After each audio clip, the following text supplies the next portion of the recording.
Hello, good afternoon. So today we're going to go over a tricky concept from the ACT English session, which is knowing when to use who or whom in a sentence. All right. So this is something that many students have issues with because whom, at this point the pronoun whom, we don't use it that much in everyday English. So we don't have as much exposure to it, and it means we're less familiar with when exactly to use in a sentence. Okay, but then um, this concept becomes a lot clearer if we realize that is what we call a a subject pronoun. So this is what we call a subject. And whom is what we call an object.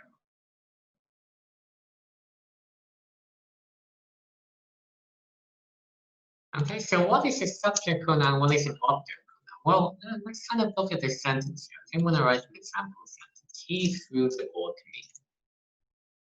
In this sentence, right, we've got two pronouns. We've got the he and we've got the me. We've got two here.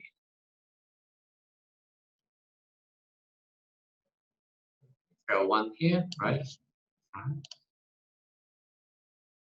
And then one here as well. Okay, and then in this case, right, if you look at the first pronoun, she, all right, that's acting as the subject pronoun because it's taking the place of the subject of the sentence, right? The subject of the sentence is the thing that's doing something.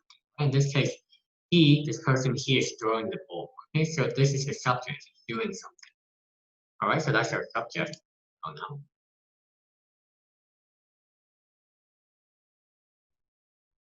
Okay, and then if we look at me, right, that's the object pronoun, and that's sort of me is the thing that the action is being done to.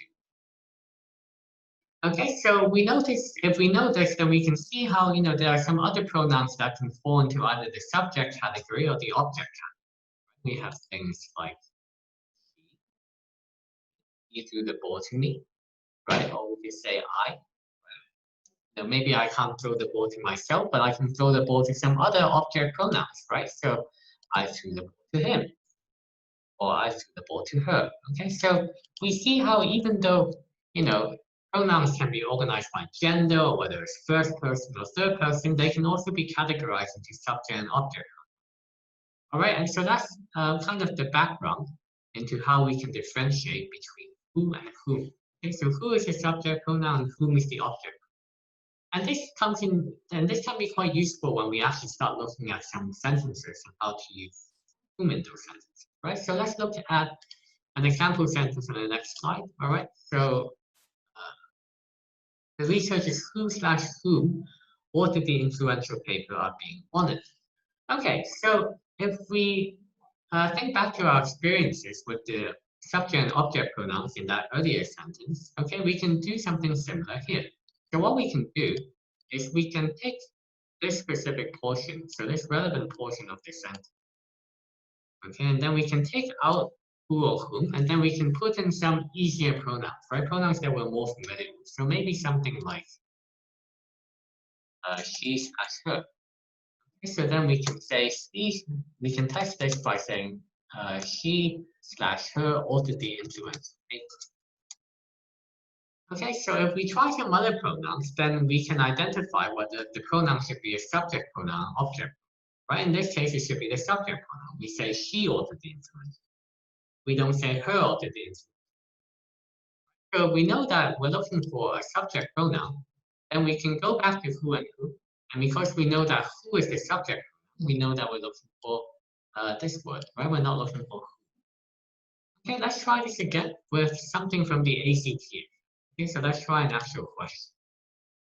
Okay, so this is an excerpt of a passage from the ACT. Okay, and then they're interested in this portion. Okay, they're interested in this portion of the excerpt, right? Do not you want to know who has taken it? Okay, so remember, right, again, because this is taken from a slightly older passage, right? This passage was from the around roughly the hundreds, okay?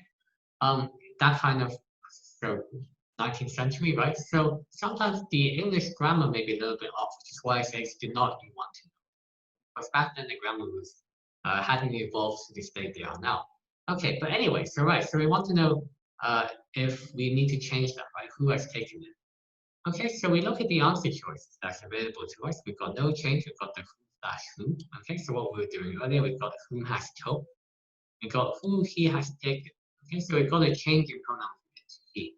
Okay, so let's see if we need to change the pronoun. Okay, so if we look at this passage and we go a little bit further back, we see that the it is referring to necessary part, right? And there's nothing wrong with that. Okay, so we will eliminate this choice, okay, because the pronoun it is appropriate for necessary part.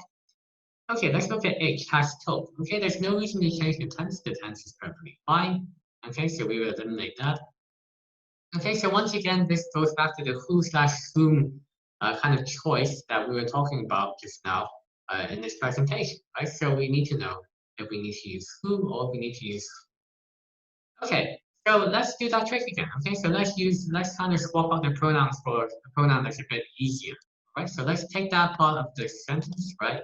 Has taken it. And let's just say, for example, him has taken it. Okay, so if we use this sentence, he/him has taken it, right? We can see that again, we need to use the subject pronoun. He has taken it. We don't say him has taken it. We say he has taken it, right? So this is the one we want. We want the subject pronoun. And because of that, we do want the who, okay? And we don't want the who. All right, so ultimately here the answer is right? No change.